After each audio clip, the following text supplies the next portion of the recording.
Uma trajetória de sucesso, pioneirismo, lutas e realizações. Começou a carreira ao lado de mestres como Flávio Prado e Silvio Luiz. Apresentou programas inesquecíveis esportivos nas principais emissoras do país, como Esporte Espetacular, Globo Esporte na Globo e Show do Esporte e Esporte Total na Band. Vamos conhecer as histórias do bonitão da TV e que um dia descobriu o segredo para mudar de vida. Meu convidado de hoje é um dos grandes nomes do jornalismo esportivo. Pode chegar, Luiz Andreoli. Eita, que prazer de ter você aqui.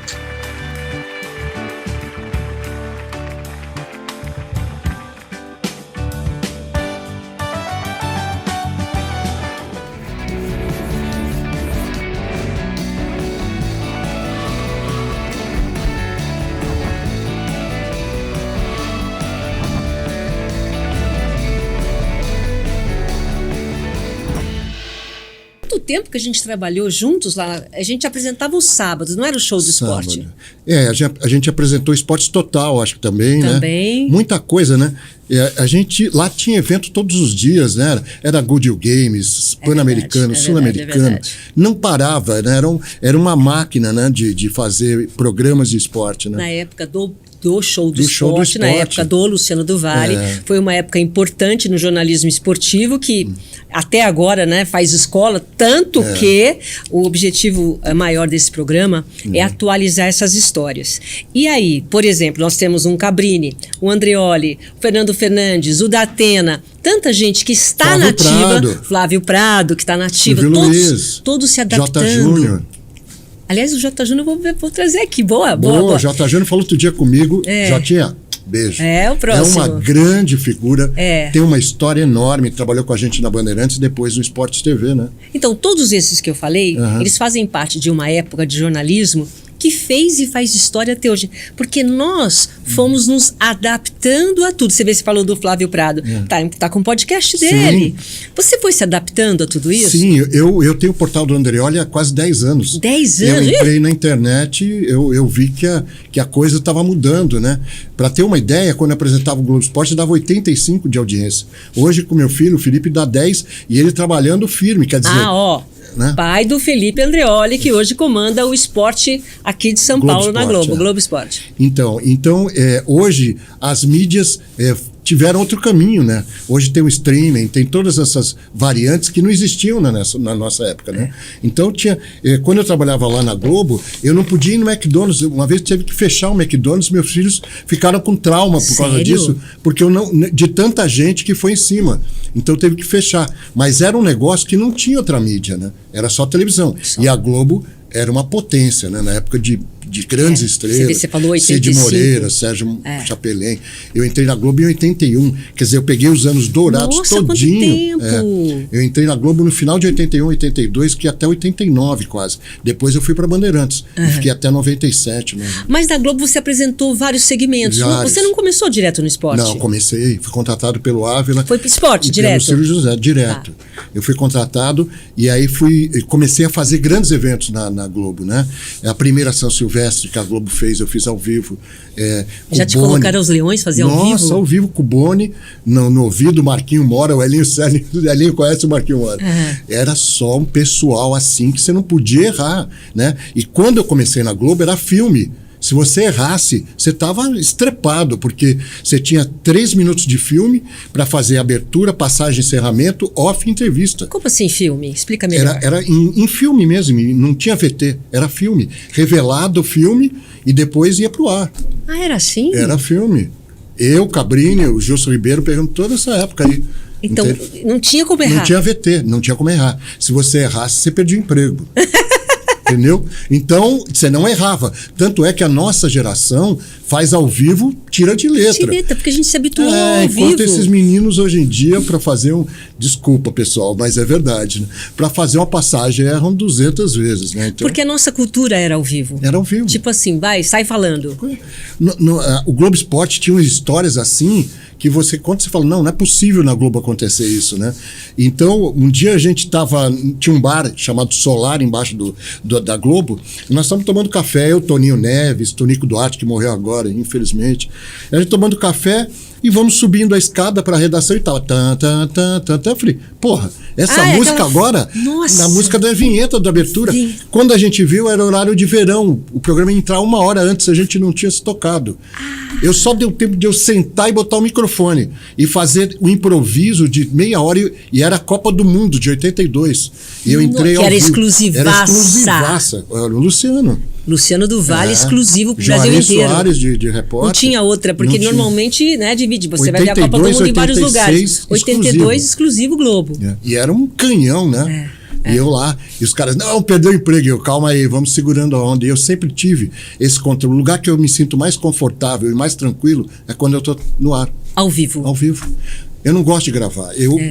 Mas gravar valendo, né? Então, para mim, o grande negócio é você fazer ao vivo. E, aliás, você só vê quando o cara... E os grandes apresentadores são todos do esporte. Reparou? Todos. Porque tem uma bagagem aí. Da Atena. É verdade. Tudo Cabrini, tudo do esporte. Fausto Silva, Cabrini, da Atena. Boris Casoy era do esporte. Boris Casoy. O Hermano Reine era do esporte. Hermano também era do esporte?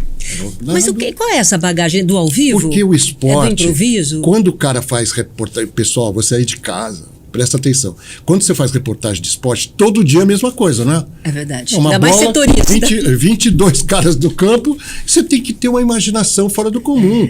Porque os outros, a política, o dia a dia, tudo tem um fato diferente. O esporte, não. O esporte é um treino, você tem que descobrir uma história, você tem que descobrir, saber entrevistar, né? Então, hoje você não vê o cara saber entrevistar. Ele vem com uma pauta, é a história do circo, que foi fazer o circo, o palhaço, pegou fogo, ele foi embora. Ele falou, o palhaço pegou fogo. E não fez o incêndio. Não fez o incêndio. Entendi. O cara não tem a versatilidade que a gente tinha, né? Lá na Globo, por exemplo, quando saiu aquela televisãozinha, né? Nós íamos fazer a São Silvestre. E o Osmar Santos e tal. E a gente tinha um ensaio, né? Eu estava perto do Detran, eu estava de óculos, com capa. Com capa? Porque estava chovendo. Era ensaio, né? E aí, de repente, eu estou vendo aqui, e de repente tinha aquele Globo Cidade, você lembra? Sim. De repente, quando eu vejo, era eu no ar, né? Falei, como é que eu tô no ar? Será, né? Aí eu falei, bom, na dúvida, pessoal, hoje temos a São Silvestre, daqui a pouquinho você vai acompanhar ao vivo, o percurso é esse, né? Virei. E tava com fone, né? Porque a gente tava testando. E aí o cara falou assim, porra, você estourou um segundo. Eu falei, vai pra... Não pode falar palavrão. Melhor não. Vai pra aquele... Era o Carlito, mais que até foi diretor Lembra o Carlito? Então. Carlito? Opa. Eu falei, Carlito, eu vou te matar. Você tem essa cultura que a gente aprende no ao vivo assim, que tem um monitor. Você tá ali e tal, de repente aparece o teu rosto no monitor, no caso dele aqui, você sabe que você tá no ar, você começa a falar, é um treino, né? Você começa a falar. Mas na dúvida a gente sempre vai embora, né? No Show do Esporte acontecia muito disso, né? O Show do Esporte tem histórias assim. Eu contei no meu primeiro livro, eu vou contar agora. Eu estou fazendo um documentário meu agora. Ai, que bacana. Vai ser bem bacana. Um documentário da sua vida? Da minha vida. De tudo, né? Porque tem história, né?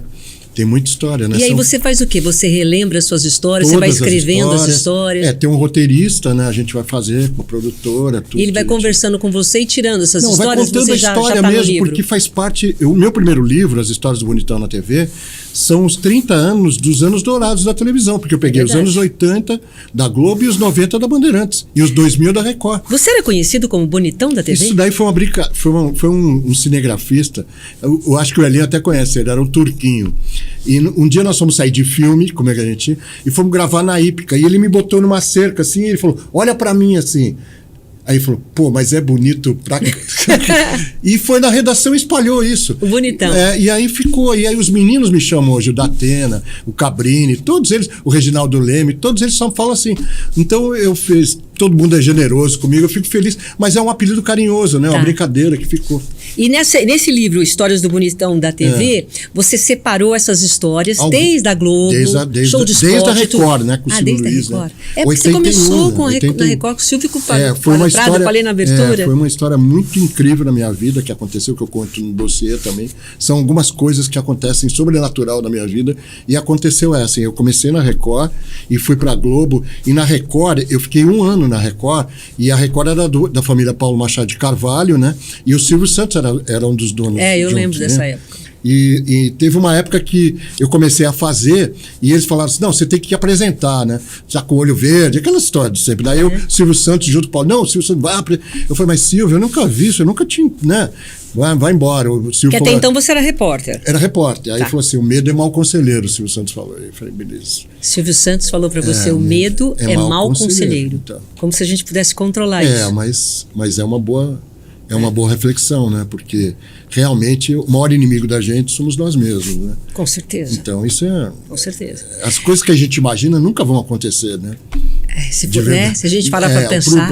as coisas que a gente... É verdade. Nossa, vai acontecer isso, e quando acontece... Ansiedade é bem diferente. Aí o Silvio falou, vamos lá, e vamos você lá, foi. E fizemos. Aí foi sucesso, né? Foi aumentando. E aí chegou no fim do ano... eu encontrei com o Ávila, e o Ávila era um cara muito gozado, entendeu? Era um turcão e tal. Ele era comentarista, não era? Ele foi repórter de campo na Bandeirantes, e depois ele era apresentador do Globo Esporte. Eu lembro, o J. Ávila era apresentador do Show do Esporte. Aí ele falou, garoto... Globo Esporte. Falou, garoto, você sabe mexer com isso? Eu falei, eu não tinha me formado, Silvio, eu ia me formar naquele ano, eu não tinha o DRT, né, que é o diploma e tal. Aí eu falei, putz, não é possível. Ele queria que você mexesse? Se fosse repórter da Globo, você sabe mexer com isso, brincando, né? Tá. Eu falei, eu sei tudo, sabia nada, né? Sabia o básico. Aí ele falou assim pra mim, então vou te chamar. Eu cheguei na Record e pedi demissão. Antes de fechar com a Globo. De medo? Não, de medo não, de se jogar nisso, né? Ao contrário, eu falei, pelo contrário, eu larguei o emprego, eu já tinha um filho, já tinha o Felipe. E aí eu falei, não, vou arriscar, a Globo é um lugar, pô, né? E tinha acontecido uma história, que eu não vou contar aqui, é muito longa, que os caras me sacanearam lá e eu tava voltando. Onde? Na Record? Na Globo. Eu tô confusa. Antes de entrar na Globo, antes de entrar na Record, eu vou contar rápido, isso é bom para as pessoas saberem. Antes de entrar na Record, eu fui fazer um teste na Globo, eu escrevia antes, né? Aí eu falei, quero fazer televisão. O cara conseguiu fazer um teste na Globo. Aí eu fui lá. Aí fiz um teste, mas era o começo de tudo da Globo, era 79 e 80. E os caras só sabiam escrever, era tudo cara de jornal. E aí eu fiz um teste e um relatório, mas eu troquei 2 palavras, um negócio que hoje, quando você vê os caras escrevendo hoje, nem dá pra falar. Meu Deus do céu, meu Deus. Bom, 3 dias depois a Globo me ligou, eu falei, putz, fui contratado. Fui lá, o cara me chamou, e o Hélio conhece o cara. Falou assim, você deve procurar outra profissão, vai ser motorista de táxi, vai ser outra coisa. Desse jeito, na frente de todo mundo. Eu saí de lá, chorei 3 dias, mas eu falei, esse filho vai ainda me buscar na porta, e botei isso na minha cabeça. Você colocou ali como meta. Falei assim, esse cara vai me buscar na porta. Chegou um dia, eu estava num banco, abrindo uma conta, e o cara falou assim para mim, fala com a minha secretária, era um amigo meu, né? E aí comecei a conversar com a secretária, meio de saco cheio, sem assunto. Aí ela falou, o que você faz? Eu falei, eu sou repórter. Mas você gosta do quê? Eu gosto de televisão. Tá? É mesmo. O meu pai é o dono da Record, o Paulo Machado de Carvalho. Olha. Eu falei, o Paulinho. Ele mesmo? Você quer trabalhar lá? Eu falei, ele ligou pro pai. Pai, tô com um amigo meu assim, manda ele pra cá que eu tenho uma vaga no esporte. Antigamente era um pouquinho mais fácil, a gente tinha esse contato com os donos. Não, mas então... Ainda mais quando é coisa do destino. Foi assim, né? Mas eu bati nas portas. Você ia, né? Então o que aconteceu? Eu fui lá, o Silvio disse, você sabe bater a máquina? Eu falei, mas na televisão, pô, assim, com aquele mau humor. Aquele mau humor. Olha, Silvio, eu adoro Silvio. Um beijo. Aquele mau humor característico. Beijo dele. Você não sabe isso. Eu falei, mas não é televisão. Tá? E ele já me escalou à noite. Deu 1 ano, esse cara foi me buscar na porta da Globo. Entendeu? Então a vida, para você que está em casa, não desista, meu amigo. O desistente é o maior perdedor de sempre. Sabe o que você contando, fazendo esse relato? Às vezes as pessoas perguntam para mim, como é que era? A gente simplesmente ia. Metia a cara. A gente não pensava. A primeira vez que eu apresentei o Esporte Total, eu nunca tinha visto um teleprompter na vida. O Luciano do Vale chegou e falou assim, senta ali, já era ao vivo, senta ali e faz. Falei, mas eu tenho que ler aquelas letrinhas ali? Eu sentei e já saí falando, quer dizer, a gente não tinha opção. Pudor, não tinha pudor também. Não tinha opção. De errar, a gente ia fazendo. Eu vi a apresentadora falar Palmeiras do meu lado, né? O quê? Chamar o Palmeiras de Palmeiras. Eu quase caí fora. Quem falou, você? Não, uma apresentadora que falou comigo. Uma menina que fez um teste lá. Tá.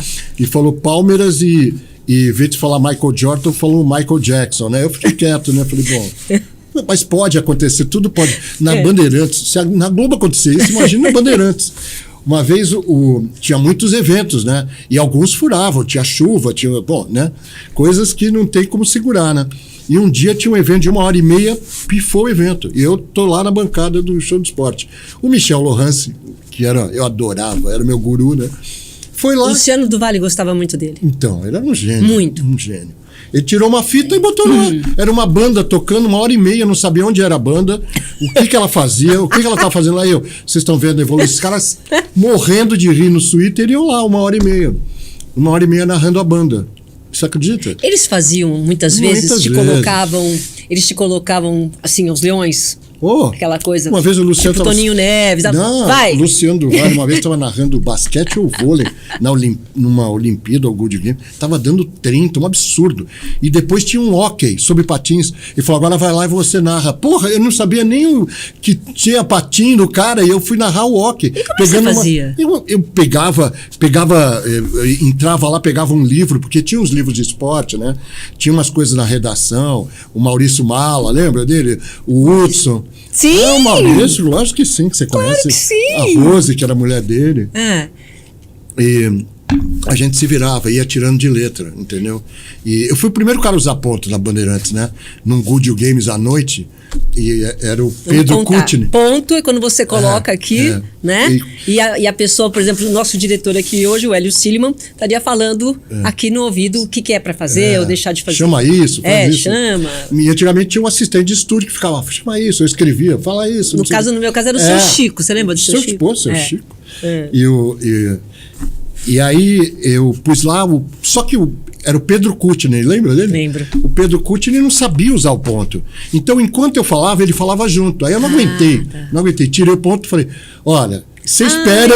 Nossa, isso é famoso. E eu espero eu falar para depois... Pô, os caras ficaram mordidos na Bandeirante. Você foi falar disso, porque era um segredo, né?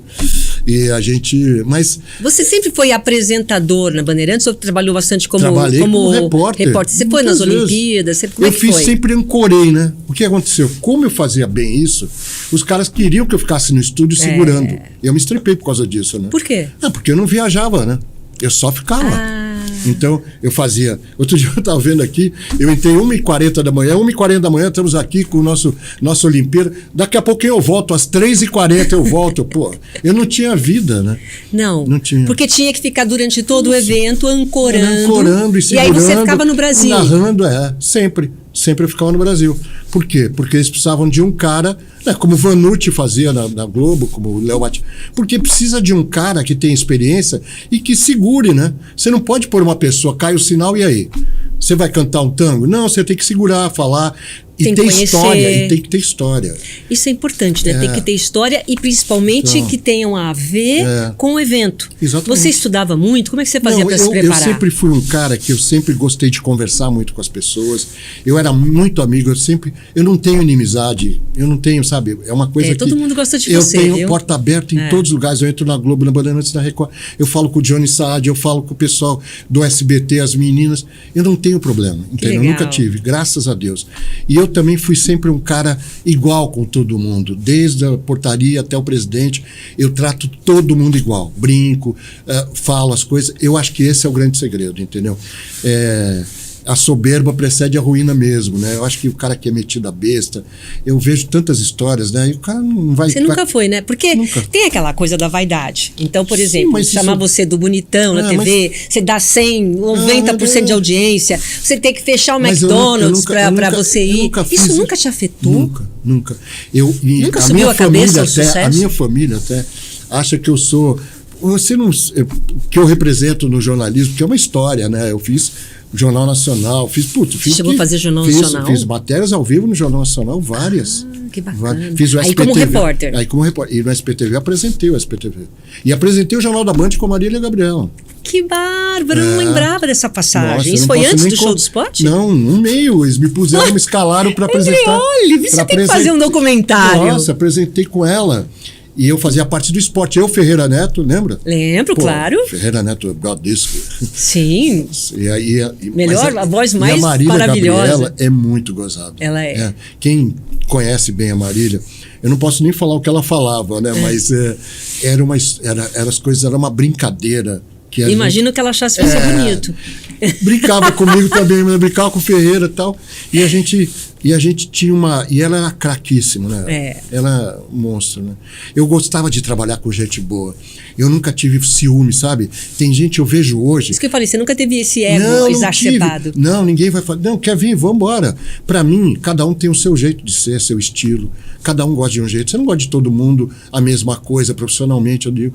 Você tem as suas preferências. E eu acho que isso é o grande segredo, né? Agora, hoje você vai num lugar, a pessoa, pô, vai tomar meu lugar. Puxa, vai... Eu nunca tomei o lugar de ninguém, sim. E não era. Eu já fiquei desempregado e a pessoa me oferecer para voltar pro Globo Esporte e tirar uma amiga minha. Eu falei, de jeito nenhum. Sério? De jeito nenhum. Isso é raro. Raríssimo. Porque você imagina, você é um pai de família, desempregado, te oferece para você voltar pra Globo. O Globo Esporte, não é uma... Globo Esporte, ia tirar assim, uma amiga sua, você fala não? Isso é raro. É verdade. E o diretor chegou para mim, eu tiro ela e você põe. Eu não vou falar o nome nem do diretor que tá aí, nem nada. Mas eu falei, não, eu não faço isso. Eu acredito muito na lei do retorno. Eu acho que o mundo é craque em dar voltas. Craque, já vi cara... Mas às vezes a gente aprende isso depois, aprende tarde. Quer dizer, você nunca deixou acontecer, foi uma coisa meio de prevenção. Eu também muitas vezes banquei o idiota. Teve apresentador que na Bandeirante chegou para mim e falou, quando é que você vai ficar doente para eu entrar no seu lugar? E sério, não foi brincadeira. Nossa. Depois eu Isso foi explícito. Foi explícito. E tá aí até hoje, né? Mas às vezes você se pergunta, né? Por que essa pessoa continua, essa não, né? E essas pessoas de bom caráter estão rareando, né? Você tem aqui, são 2 livros que o Andreoli tem. As Histórias do Bonitão da TV e Dossiê Cristão. A gente volta nas histórias já. Eu já estou escrevendo o terceiro. Terceiro e documentário. Você que escreve? Eu que escrevo, claro. Assim, eu fico... Você sabe quando eu olhei, né? As Histórias do Bonitão da TV, passa uma coisa de história, Bonitão da TV. Aí depois, Dossiê Cristão. Isso, sem você falar, me passa um filme na cabeça. Imagina a vida de uma pessoa para ela sair do Bonitão da TV para o Dossiê Cristão. Existe aí um hiato, né? uma leitura subjetiva de que houve uma construção, houve um aprendizado entre um livro e outro. Estou correta? Verdade. É que aconteceu um fato comigo muito diferente. Eu tinha tido uma pneumonia, vou contar rapidinho para você entender. Pode contar. Eu tive uma pneumonia quando eu fui dirigir. Eu fiz o primeiro programa de Texas Hold'em Poker, sabe aquele poker? Sei. Que hoje se joga. Tal, hoje, muito sucesso. Eu fiz para o SBT e depois foi para a Rede TV. O Silvio Santos era sócio, depois entrou no Amaury Júnior. E eu dirigi e apresentei. Foi em Punta Cana, no Caribe, né? Nós fui 10 vezes para lá, nunca entrei no mar de Punta Cana de tanto que eu trabalhava de madrugada e no ar-condicionado. Tá. E aí eu voltei com uma pneumonia, quase morri. Fiquei bom. Depois eu fui fazer um programa com o Felipe, isso passado alguns anos, fui fazer um programa com o Felipe em 89, e eu tava saindo do estúdio e eu falei, pô, tô com febre, não é possível. E eu fumava muito, lembra? Sim. Fumava demais, quase botei fogo na Bandeirantes. O Johnny me chamou e falou, porra, você quer botar fogo na emissora? Fumava dentro do estúdio. Fumava dentro do estúdio. Porque o Johnny falou, pô, fuma. Eu falei, se eu aguentar fumar 12 horas eu parar, eu paro de fumar, né? Não dá pra ficar 12 horas sem eu fumar. Mas enfim, aí eu fui no Hospital São Luís, que era do Rui, lembra do Rui? Sim. Que era o dono do São Luís. Aí o Rui, fica aí, não sei o quê. O cara falou, você tá com pneumonia dupla de novo. Aí eu queria ir embora, porque eu não queria parar de fumar, entendeu? Tá. Eu falei assim, não, vou embora. E minha família é de médico, né? Meu pai era médico, meus irmãos são médicos e tal. Eu falei, não vou embora. Aí eu falei para um médico que estava passando, você acha que se eu for para casa eu posso... Ele falou, grandes possibilidades. Então eu fiquei. E aí comecei a ter febre, 40, 41, 40, 41. E eu falei, putz, não é possível, eu vou morrer, né? Aí um dia eu cheguei assim, eu estava com a minha ex-mulher, eu falei assim, olha, vou fazer um negócio. Se Deus me curar, eu paro de fumar e vou escrever um livro para ele. Falei, né? No outro dia eu acordei com 36. Uau! Aí os médicos chegaram e falaram, o que aconteceu à noite, filho? Não sei. Isso para você foi o quê? Foi um sinal? Um milagre, né? Porque, tava morrendo. Todos os médicos, os melhores médicos do São Luís, eu tomando todos os melhores remédios de última geração, né? Mas aí você parou de fumar? Parei, claro. Nunca mais fumou? Nunca mais. Foi um pacto com Deus? Foi. Vou quebrar isso. E aí você escreveu o quê? Aí, não, o que aconteceu? No outro dia, eu liguei pro Datena, falei, Zé, aconteceu isso, escreve um prefácio para mim. Aí ele, peraí, bonitão. Deu 2 horas e me mandou. Aí eu chorei, porque o prefácio era lindo. Ele escreve muito bem. Né? Datena é um cara muito erudito. Vocês acham que é um cara que lê Dostoiévski, é um cara muito... E ele escreveu... Aí eu falei, putz, vou escrever o livro. O que aconteceu? Eu lá recebi um e-mail da empresária do Felipe. Falou, olha, acho que veio esse e-mail errado pro Felipe. Para ele escrever um livro de Deus, a editora Ágape. Eu falei, é meu. Olha, você entendeu isso? Entendi, claro. Tem que escrever. E você escreveu sobre o quê? Esse dossiê falando do quê? Escrevi sobre isso, o que aconteceu, essa história. Sobre essa transformação. Aí eu comecei a ligar várias histórias, né? Como a da Record. Pô, vamos combinar, né? Uma secretária de banco, o pai dela ser o dono da Record, é uma coisa meio complicada de acontecer, né? São aquelas... Você acredita em coincidência? Ou você acha que a coisa está meio marcada? Coincidência... Destino? O que eu acho que existe uma predestinação. Existe? Eu acho. Eu acho que tem coisas assim, né? E eu contei a história do Ayrton Senna, que ele ficou meu amigo, né? E eu briguei muito... Você não contou ainda aqui? Não contei, eu vou contar. Então conta, o que aconteceu? Eu fiz a primeira entrevista como piloto de Fórmula 1 do Ayrton Senna. Está em toda a internet. Foi primeira entrevista como piloto de Fórmula 1 Ayrton Senna foi com você? Tá na internet aí. Tá. E aí começamos uma amizade com ele, com o irmão dele, o Léo. Tá. E eu ia muito na casa dele e tal. E um dia eu briguei feio com ele, assim, né? Com o Ayrton. Eu fui fazer, porque eu entrava cedo. Naquela época não tinha aquela moleza. Você fazia uma reportagem e apresentava o Globo Esporte. Sim. Hoje não, o cara chega lá 1 hora antes, tá tudo pronto. Aí eu tinha que ir para Cumbica, que era muito longe. Hoje não. E aí eu fui lá, ele me deu uma volta, aí fui de Cumbica para Cantareira, onde ele morava. E ele falou, não tô com vontade de falar. Eu falei, vai pra Faleira aqui. Você xingou aí? Xinguei e fui embora, né? Não quer fazer, então não faz. Aí cheguei na Globo e falei, não vou fazer mais esse cara. Putz, não quero mais... Bom, beleza. Deu uma semana, eu sempre gostei do Rodeio, o restaurante que tem aqui em São Paulo. Tal. E o Méter era meu amigo, e os donos também, a família Macedo e tal.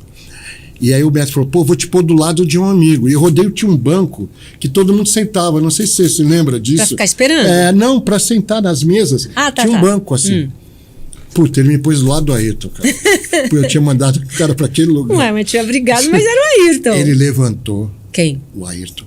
Veio na mesa, falou, queria pedir desculpa para você, não sei o quê. Que bacana. E queria te convidar para você fazer a inauguração da minha casa em Mônaco. Olha só. Nossa. E eu tava para sair da Globo. Eu tinha conversado com a Manchete. Você vê que até o que dá errado dá certo para você. Então, exatamente. E a Globo, eu não ia para Bandeirantes. Eu fiz um pacto com a Globo quando eu saí, de eu não ir para Bandeirantes. Eles iam me pagar o fundo de garantia se eu não fosse para Bandeirantes. Porque eles não queriam aumentar a equipe do Luciano do Vale. Então eu falei para o Ciro José, eu não vou. E não ia mesmo. Eu ia para a Manchete fazer um programa chamado Conexão Internacional e estrear com a Ayrton Senna. Tá. Aí deu um problema na Manchete, perderam tudo. Eu falei, putz, fiquei desempregado de novo. Falei, não. Aí um dia o Michel me liga. E aí, quer vir para cá? Michel estava na Bandeirantes. Eu falei, eu quero, pô. Mas e aí o pacto que você tinha feito com a mas Globo? É uma sobrevivência. Depois eu contei o Ciro, falei, Ciro, não tinha como. Tinha que trabalhar. E estava no nível... E aí você não estava tirando lugar de ninguém? Não, imagine. E eu estava no nível que eu já não podia voltar, né? Porque as pessoas, depois que você atinge um nível, as pessoas não têm coragem de te oferecer uma coisa... Você entendeu o que você eu tô acaba falando? ficando desempregado. Por quê? Porque as pessoas acham que você já atingiu aquele nível que você não pode. E você não aceita. Que você não aceitaria. Eu fiquei com fama de rico. Todo mundo fala que eu tô riquíssimo, um dia eles vão acertar. Que eu virei pastor, e a acertar também falou. No Rio de Janeiro, essa história. Né? Enfim, que eu não preciso, que eu faço por diletantismo. Eu falei, porra, tá brincando, né? Aí. Um tempão ficou isso, né? Mas você saiu, antes de você voltar para essa história, você falou que o Ayrton Senna te convidou para ir para Mônaco. Então, você foi? Não fui, né? Porque a Manchete quebrou, né? Virou... então essa reportagem que você ia fazer era para a Manchete. Como a Manchete quebrou, você não teve a reportagem. Então você não foi conhecer a casa do Senna. Não, mas conheci a tia dele aqui. Aí um dia eu estava na casa do Senna, que eu conto essa história no livro. Tava eu e ele sozinho um dia. O Senna gostava de montar e desmontar motor. Era era o hobby dele. E ele vivia cercado de cachorro. Ele era um cara fora dessa... Não vivia nesse mundo. Isso totalmente. E um dia eu cheguei para ele e falei, Ayrton, é o seguinte, o Piquet quer te matar, o Nigel Mansell quer te matar, o Alan Prost quer te matar. Porra, todo mundo quer te matar. Você não tem medo de morrer? Ele falou, Luiz, vou te falar uma coisa. Eu nunca vou morrer na pista. Ele falou. As cagadas só acontecem lá atrás, eu tô na frente. Ele nunca imaginou que ele na frente tivesse um problema que ele teve e ficou com o carro totalmente à mercê e morresse desse jeito. Então, essas histórias eu ponho no livro como imponderável. E ele era um cara que acreditava muito em Deus, né? Tanto é que no quarto dele a Bíblia estava aberta num versículo e ele estava completamente contrariado. Ele pediu para não correr aquela corrida e o contrato não deixou. Então, é que eu te falo, né? Você nunca vai dizer que o Ayrton, numa curva que era uma reta quase, ele ia morrer, né? E eu fiquei tão triste que eu narrei o enterro dele na Bandeirantes, eu e Chico Pinheiro, né? Pelo quando jornal. Teve, que foi assim, que parou São Paulo. Parou São Paulo, parou o Brasil, né? Foi quando eu voltei dos Estados Unidos. Foi a primeira 94, reportagem que eu fiz, eu era repórter. Você deve ter me chamado, Sim, porque eu estava lá no muitas cemitério. vezes. 94, né? Isso, 1º de maio de 94. Foi a primeira matéria que eu fiz, que me colocaram, que me escalaram, foi para fazer o Ayrton Senna. E aí eu fiquei arrasado. Ele foi enterrado, eu morava no Morumbi também, e minha janela dava para o cemitério. E eu vi o enterro dele e tal. Eu falei, puxa, como a vida é... E você lembrou Lembrei, exatamente desse diálogo, ele falando, eu não vou morrer na pista, porque o problema é lá atrás, nunca na frente. Como a gente não tem controle de nada, né? O Nelson Rodrigues tinha um personagem chamado Imponderável de Almeida. E eu tenho Almeida, não. E eu falo, é o imponderável da vida. É o mistério, né? Eu tenho uma frase minha que fala, a vida é um truque. Se você souber o segredo, perde a graça. Como toda magia, né? Então eu acho que isso são as coisas, os nuances da vida que te dão sempre a esperança de um novo dia, né? Eu já tive momentos assim de questionamento, de falar como, né? Porque a gente vê as coisas, a gente não se compara profissionalmente, mas a gente vê tantos profissionais... Hoje o nível baixou muito, né? Desculpa, mas é a verdade, né? Em comparação do que era, né? E a gente se pergunta, né? A sociedade hoje aceita isso? Como é que pode? Né? Você na sua casa, às vezes você olha um profissional que você fala, puxa, péssimo, e você contesta isso, por que ele está lá e eu não? Não, é isso? Não é isso, não sou eu. Existem milhares de profissionais espetaculares, eu te cito 10 aqui, que estão fora do ar. Né? Mas da velha guarda? Será que não está no momento dos jovens? Você vê, Mauro Naves... Tá trabalhando. Mas estava sem trabalhar. O J. Júnior, baita de um narrador, está sem trabalhar. Outro dia o Moacir Franco me ligou, falou, vamos fazer um negócio junto, um gênio como o Moacir Adoro Franco. Moacir Franco. Então você vê que o mundo, em compensação, hoje o cara que mostra a bunda, mostra qualquer coisa, ganha milhões num dia. Mas aí, vamos falar então, já que você tocou nesse assunto, a gente está vivendo um outro momento. Totalmente. Sei lá, eu fiz um post aí que eu falei... de alguma coisa minha. Eu fiz isso também. E tem muito... quando você coloca muitas vezes sua opinião, aquilo viraliza. Ou mesmo no próprio TikTok ou outras redes sociais, que às vezes o conteúdo não é tão profundo e viraliza. Esse viralizar, essas milhões de pessoas acompanhando, os influencers, o que você acha disso? Eu escrevi no meu Instagram isso. Porque você tem neto? Não, mas eu lamento muitas vezes o que vai acontecer no mundo. Porque eu estava conversando outro dia com caras sobre a inteligência artificial. A inteligência artificial, segundo alguns cientistas, e isso ainda não foi divulgado, está comandando a maior parte do mundo. Porque ela ficou tão sofisticada e tão maior e tão melhor que o humano, que muita gente, daqui a pouco, vai pedir opinião para inteligência. Muita gente já está até namorando. Ontem eu vi uma matéria, desculpa, Batista, namorando a inteligência artificial. Quer dizer, onde chega... Que a inteligência fala o que você quer, né? Exatamente. Você quer ouvir, né? Então, você vê hoje em dia perder o tato, o olhar, a música, uma poesia, né? Eu lembro do Juarez Soares contando que escrevia as cartas para o Pelé, para a Xuxa. Hoje em dia você não vê um cara escrever uma carta, escrever um poema, falar de uma música, Toquinho, Vinícius. Hoje é um negócio inacreditável. Você fala, não é possível.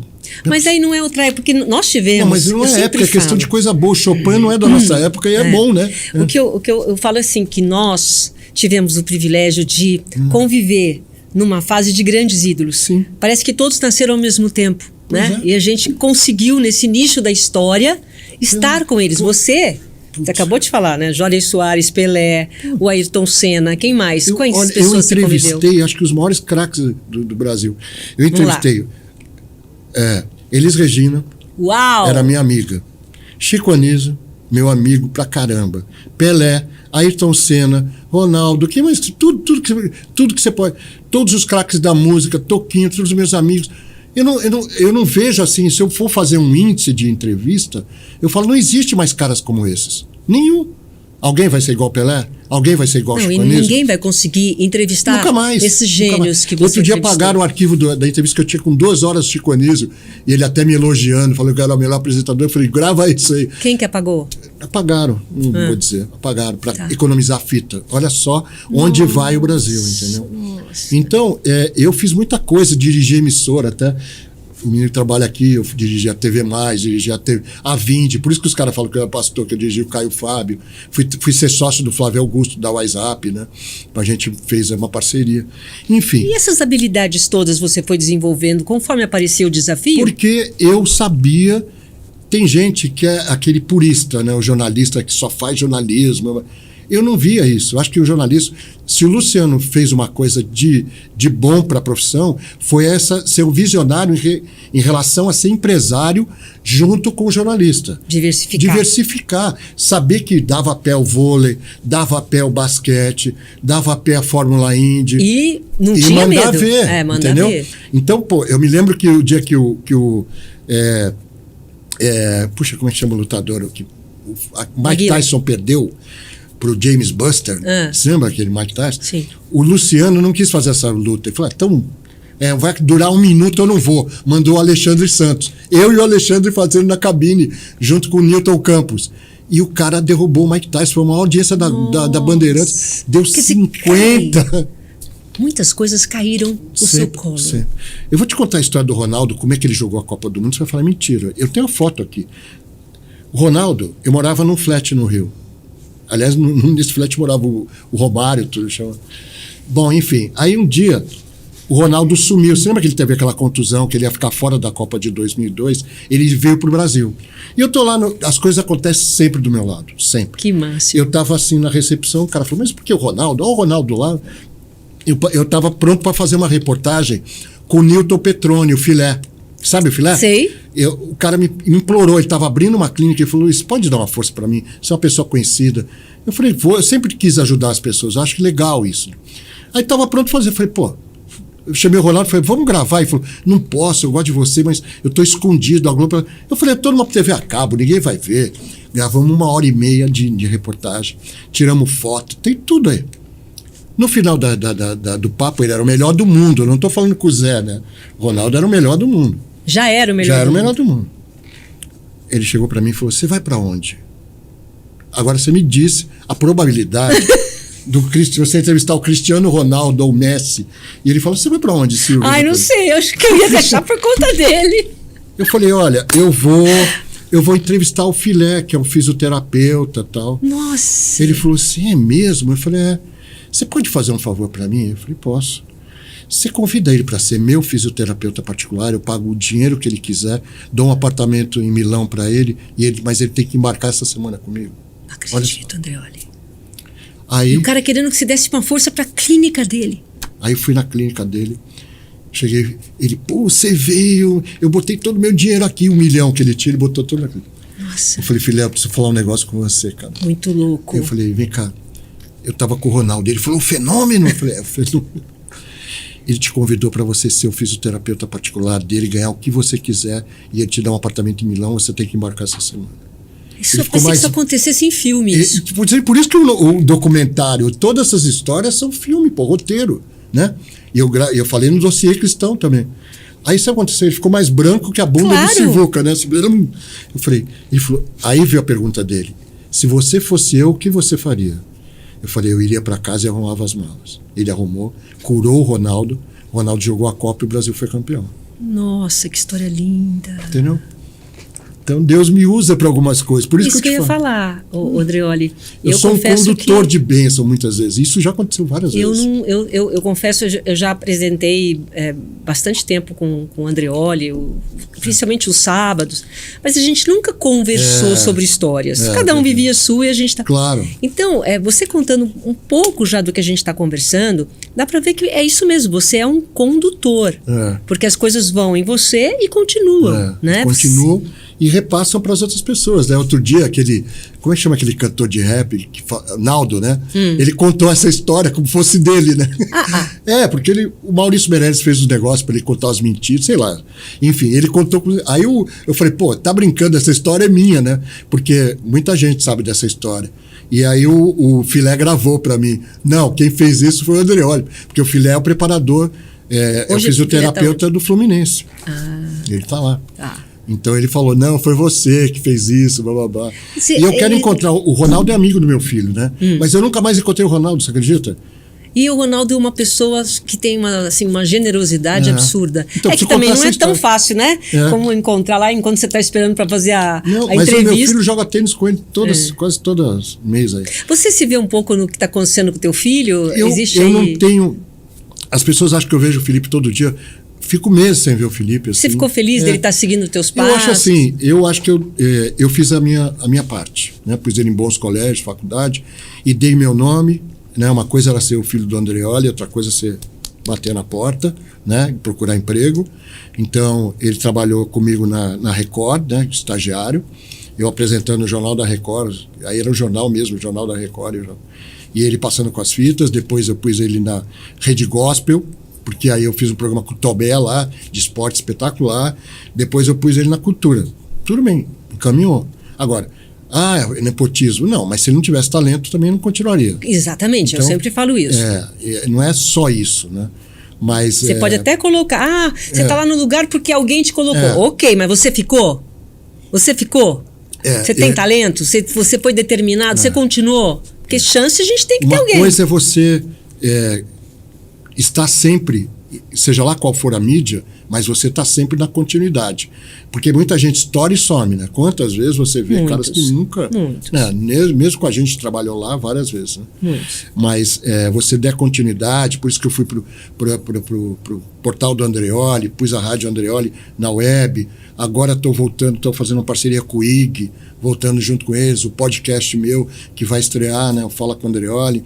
Tem uma opção de coisa boa que vai aparecer e eu voltar para a televisão. Eu acho que existe a possibilidade e existe fazer um bom trabalho. Porque também se eu não achasse isso, eu também não voltaria. Mas eu acho que eu estou no auge da minha sabedoria. Com certeza. De fazer uma coisa como você, tá tinindo. Com certeza. Então, não é questão de você ser melhor ou pior. É questão de eu ter história. Eu posso contar 2 horas de história no ar que o cara não vai poder contar com 20 e poucos anos. Não tem como. Não tem como. Não dá. O nosso alicerce, o nosso embasamento, a nossa história, isso ninguém tira. Não tem. E como a gente está vivendo bastante, nós estamos vivendo aí, Deus, bem, né? Os 60 aos 40, bonitos, antigamente, os 60. Eu acho que, e o mais importante que eu percebi, depois que você atinge uma certa maturidade, tem um momento que você me passa isso, que é como se fosse assim um jogo de videogame, se tivesse que mudar de fase.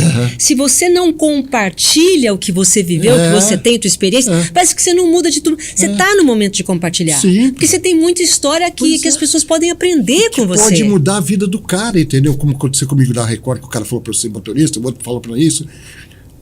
Então, muitas coisas na vida você vai aprendendo com o tempo. Tanto é que eu tive uma reunião com um grande podcast aí, que queria que eu fosse para lá, porque sabe que a gente tem história para contar. E isso é que prende a atenção. Entendeu? Sim. Você falar que o jogo é 4-4-2, 3-3, isso ninguém quer saber. O cara em casa quer saber o que aconteceu no vestiário. Como é que foi minha conversa com o Zico, que trabalhou com a gente na Bandeirantes, era meu amigo. Né? Gente, Rivelino, Pelé, como é que o Pelé era? O Pelé me encontrava, fazia uma festa, gostava de falar de dinheiro. Ele era amigo do Grise, que era amigo meu, né? Lembra do Grise? Sim. Do BCN. Então a gente tinha uma amizade, o Casagrande é meu amigo até hoje. São pessoas que a gente ficou para sempre. Você alimenta essas amizades? Eu falo sempre com eles. Eu trabalhei no UOL um ano, né? Fiz uma coluna no UOL, fiz uma Olimpíada no Terra, por isso que eu estou na internet já. Eu fiz a Olimpíada da China, né? Lá atrás. Quer dizer, quando ninguém pensava em fazer nada por internet, você já estava fazendo. Já estava fazendo. Então, para mim, quando foi, eu já estava. Né? Eu já sabia que isso ia virar, entendeu? Então, o portal vai fazer 10 anos, tem 1 milhão de views, pô. Então, as pessoas têm 20 colunistas, o Jorge Lordella, o pessoal todo que faz, tem vários assuntos. E eu nem quase escrevo, eu só... Né? E eu acho que existe várias possibilidades. Agora o podcast não é nada mais, nada menos do que uma entrevista que a gente sempre fez, né? Tem uma pergunta de um ouvinte aí perguntando o que você acha dessa nova fase agora das mulheres narrando futebol. Eu fiz essa pergunta para o Silvio Luiz, que teve uma grande repercussão. Muitas pessoas falando que sim, outras que não. Eu sou até amigo dessa menina da Globo, esqueci o nome, me perdoa. Bom, agora também. A narradora da Globo, que é a narradora oficial, que é uma grande profissional. Eu acho que é uma questão de você acostumar mesmo. Exatamente. Se você está com uma sonoridade sempre masculina, quando você ouve, é diferente, né? A emoção, né? O jeito de narrar, né? Eu acho diferente. Eu acho que... e ainda principalmente quando narram futebol masculino. Fica diferente. Mas se bem que eu não... costume, né? mas as coisas vão entrando no eixo e vai acostumando. Eu não vejo problema nenhum. Tanta coisa que a gente nem pensava Repórter em de gostar. campo desde a Claudete Troiano. É que tem aí um gap grande, né? Tem, que nem a Rejane Ritter foi aqui, mas depois demorou 20, 30 anos para ter de novo. Sim. Eu recebi um prêmio agora da CESP com destaque para obra, pra tudo que eu tenho de pioneirismo, porque realmente eu fui a primeira, não posso mudar isso em muitas coisas, mas ainda, por exemplo, lá no prêmio, Andreoli, tinham 40 homens e eu.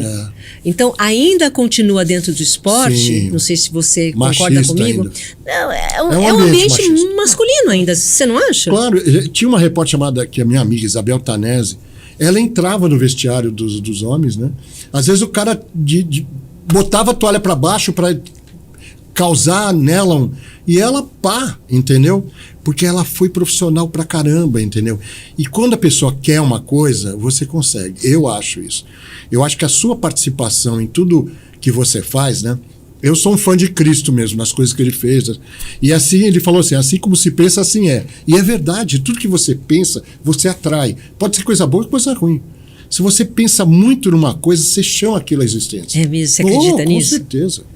Quantas vezes você está pensando numa pessoa e você encontra ela na esquina? Opa! Tem a Siri, que também é tecnologia. Nossa, eu desliguei aqui, não sei como é que ficou. A tecnologia é assim. Então, mas você não pensa numa pessoa e encontra na esquina? Ou ela te liga? Essas conexões, né? A gente tem agora 9 dimensões. A gente conhece uma. O cachorro vê mais dimensão do que a gente. Já são 9 dimensões? Agora, quando é que você vê um cachorro assim e fala assim, pô, o que ele está vendo que ele está latindo ou está parando? É verdade. Não é? Quantas vezes? Você estuda sobre tudo, você é uma pessoa curiosa? Eu sou. Eu acho que o grande barato de ser repórter, porque acima de tudo eu sou um repórter, né? Eu sou um narrador do cotidiano, das coisas que eu vejo. Eu não sou um cara, eu li 100 livros, não. Mas eu já li a introdução, já ouvi o cara falar, já ouvi. Então, eu sou um cara que eu sou ligado em tudo. Se você me perguntar isso, eu vou falar. Se você não souber, você vai pesquisar. Vou, né? É melhor, o Churchill falou uma vez, é melhor você ficar calado se passar por imbecil do que abrir a boca e tirar qualquer dúvida, né? O silêncio vale ouro. Em que momentos que você, na carreira, sentiu assim que você estava... Você contou alguns aí, mas tem algum momento que você possa falar que foi um momento que deu uma virada na tua vida? Isso é uma chave. Isso foi uma chave, um divisor de águas. Eu acho assim, tiveram alguns momentos, né? Eu ir para a Globo foi um momento assim mágico para mim, entendeu? Pela história do diretor, mas por minha história, porque era o meu sonho trabalhar na Globo, de garoto, né? Então, eu peguei os anos dourados, Balão Mágico, as novelas do Senhorzinho Maltas. Era um tempo totalmente diferente, né? Nossa. Hoje é um novo dia. Não existia ainda assistir outra coisa. Era o Silvio Santos que a gente assistia. Mas o Silvio Santos não estava na Globo? Não, o Silvio Santos foi da Globo. Ele saiu da Globo para fazer ele ficou sócio da Record e depois fez o SBT, né? Mas ele ficou um tempo, ele era da Globo, não era? Trabalhou na Globo. Trabalhou como pagando horário, né? Você viveu... Eu tive com ele uns 3 anos atrás. Ah, é? Eu falei, Silvia, ele falou, você quer voltar? Eu falei, é só você me contratar, porra. Né? Não, veja bem, pessoal, nós estamos falando com uma pessoa que conviveu, que eu acho que são seres de outro planeta, que vieram com missões. Então, você falando, né, dentro do esporte, Ronaldo, Ayrton Senna, Pelé e tanta gente. Elis Regina, quem mais você falou? Pô, Chico Anísio. Chico Anísio, quer dizer, uma época que você conseguia, por exemplo, chegar perto de um Silvio Santos. As pessoas ouvem falar, porque hoje ele já não está mais apresentando o domingo, né? Quem está é a Patrícia. Né? Mas esse privilégio, essa coisa, o que te ensinou? Essas pessoas, esses gênios que mudaram. O que você para pensar quando você lembra que você teve essa oportunidade? Eu sempre vejo, eu sempre procuro estudar a personalidade de cada um, né? Eu saía com a Elis Regina à tarde, batendo um papo com ela, a gente saía para tomar um negócio, fumar uns...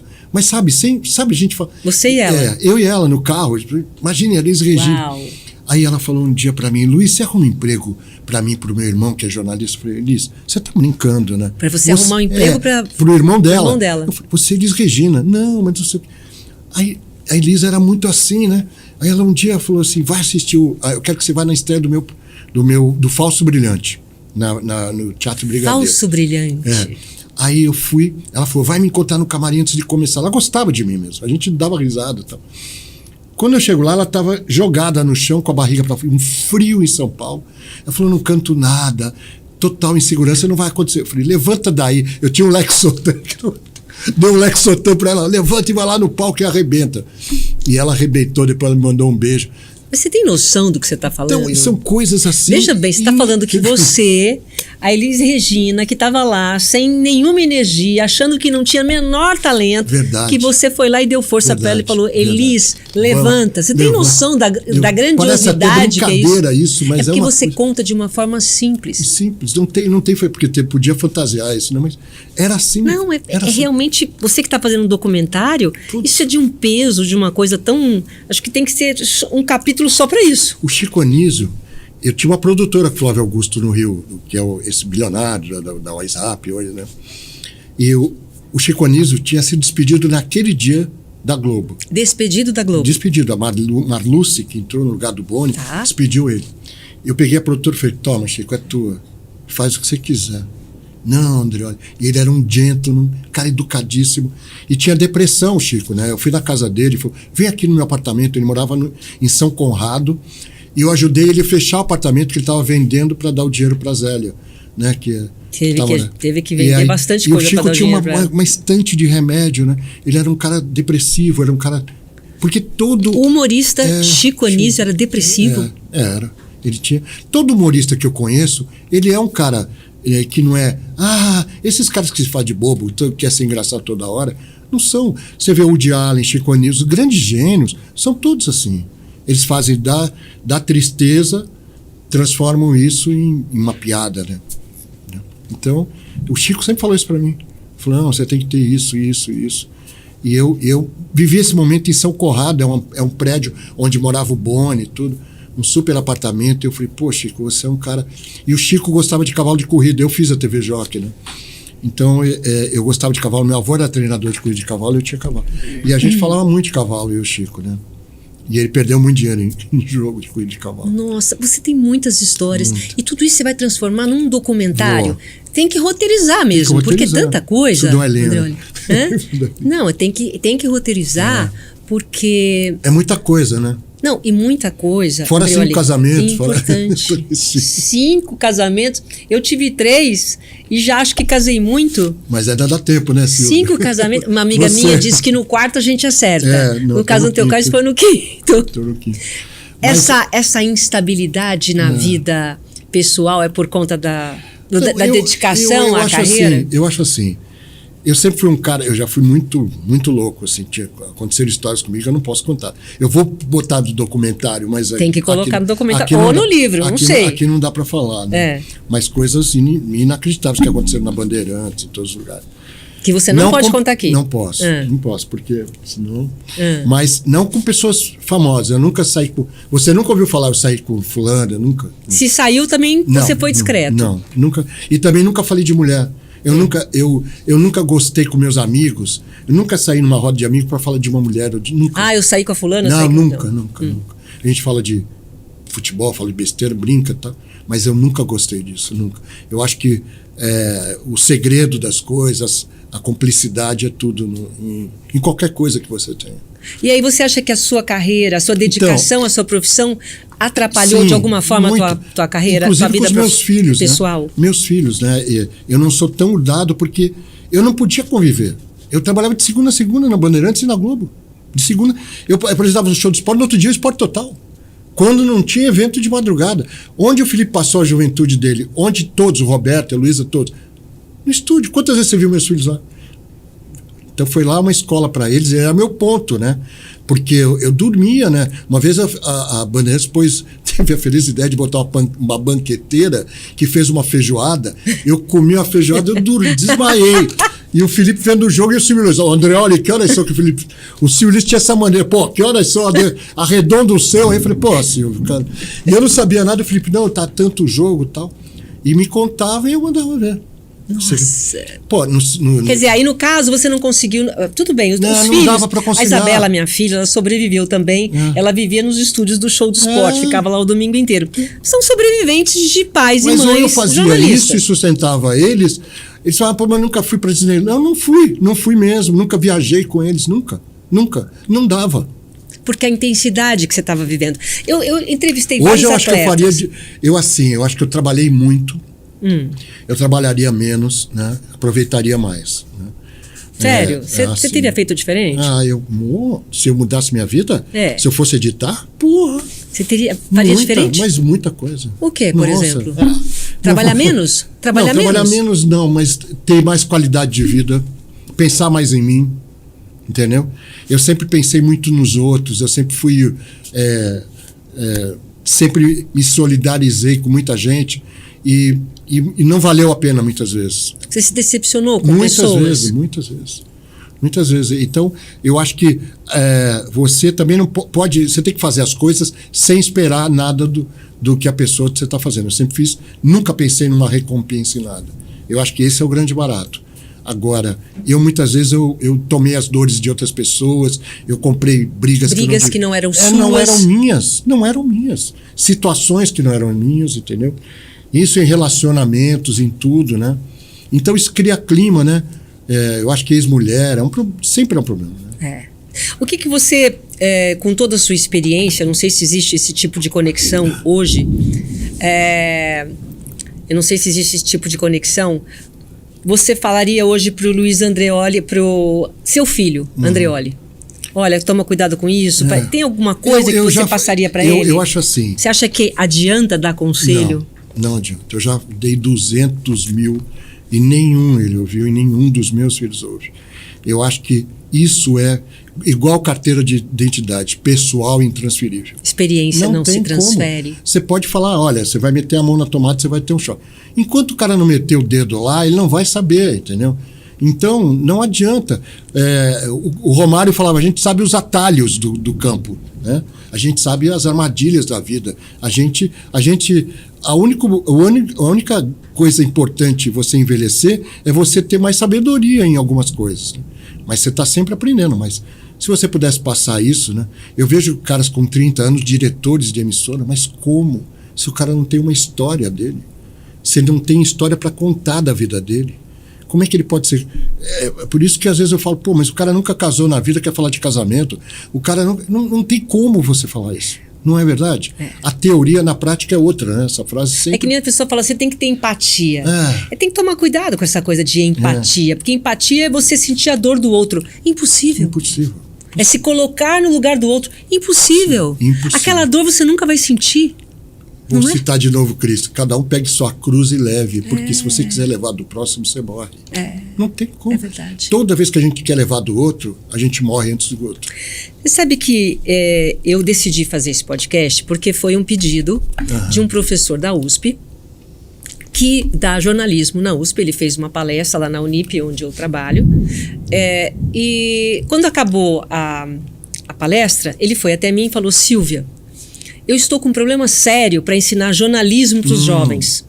Por quê? Porque Os grandes nomes do esporte, do jornalismo, ainda estão na ativa e ninguém parou para escrever história, ninguém parou para contar. E eu não tenho bibliografia para ensinar para esses jovens como é que é. Se conselho eles não aceitam, eles cada um vive a sua experiência, o que você poderia falar para um jovem que está começando hoje, que quer seguir a carreira?